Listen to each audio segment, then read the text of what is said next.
Well, good Friday afternoon to y'all. It's Dan. I want to welcome y'all to my home in the sticks. Grace Almighty. Hope everybody's having a good Friday. But y'all, I've been on call at work, so Lord of mercy, it's been wide open. It bowed up like a Halloween cat at work. I thought I would do a preservation video for y'all today. We're gonna fire up the FoodSaver, and I'm gonna show you what I do on preserving my rubs and my spices. So give me a second, and that's what we're fitting to do.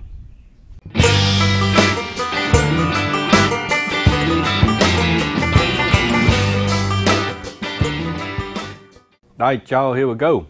I don't know about you and y'all, spices are really expensive, especially rubs and things of that nature. Anything that you cook with spice-wise, they are really expensive. Here on my wall of spices, I have a whole bunch of them. Just a ton of spices. What I found out just through experience is they don't last long up on the shelf. I don't have AC in my shop or anything like that, so the humidity plays a big factor on the spices clumping up and just basically going bad. So what I've been doing is I've been playing around with these things right here. This is just a ball half-pint jar. It's the wide mouth jars, and what I have here is some more ball jars, but these are the amber jars. I haven't opened these up yet because I haven't started playing around with them, but they say that these guys right here block out about 99% of the UV rays, keeping your spices longer. I don't know, I ain't tried it yet. Now what I will say is these guys right here, these are not that expensive. These are, I don't know, I think $3 or $4 for a 4-pack, basically $1 a jar. And these are a little bit more on the expensive side. These are right around $7 for 4 of them. But I'm thinking if you have spices that cost $3 a bottle and you have several of them, this may be a wise investment. I broke out the FoodSaver, and this is my FoodSaver 5200. And I actually have the wide mouth jar sealer attachment hooked up to it. And what I'm going to show you is how I'm going to preserve my rubs and some spices that I've already done. I'm going to show you and y'all how I put them in these jars, seal them up, and they last quite a while. So let's get with it. What I have here is some pit barrel all-purpose pit rub. I've already opened it up and I've used it, used some of it. In my experience, these bags that have the resealable tops on them, they don't last very long. You'll find after a couple of weeks, the rub will start getting hard and it will start getting clumpy. I'm going to put that into this right here, seal it with that, and we're going to see what happens. Okay, here's our ball wide mouth pint jar. What I've done is I've actually labeled this guy like I normally do. Just pit barrel all-purpose rub with the date. This has been washed and cleaned. I'm going to take this pit barrel rub and go on and put it in this little pint jar, hopefully, without, there we go, okay. It's going to look like something like that. I'm going to take our lid, going to set it right on top. All right, we're going to fire that puppy up, put our wide mouth seal attachment on.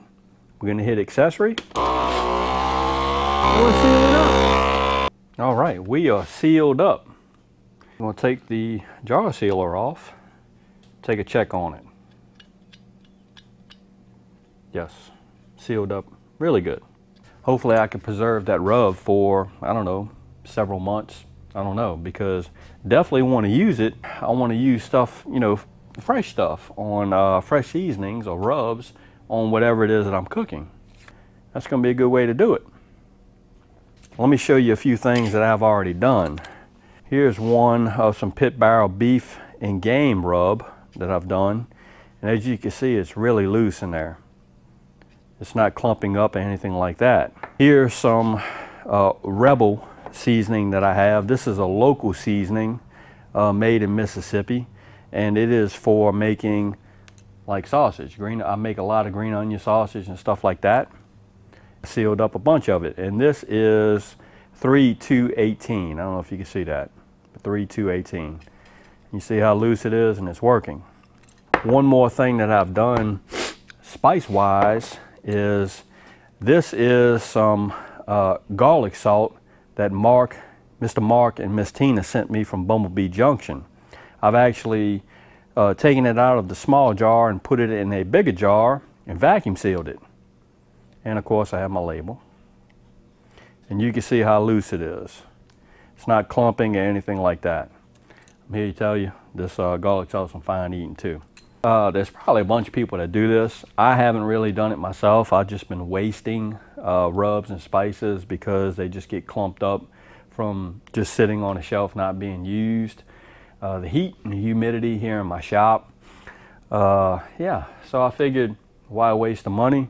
Spend a little money and see if you could save a bunch of money on spices. Now, again, I'm using this method just on my rubs and some of my spices right now. Lord of mercy, I probably have a gajillion of these things laying around with all of the spices that I have on hand.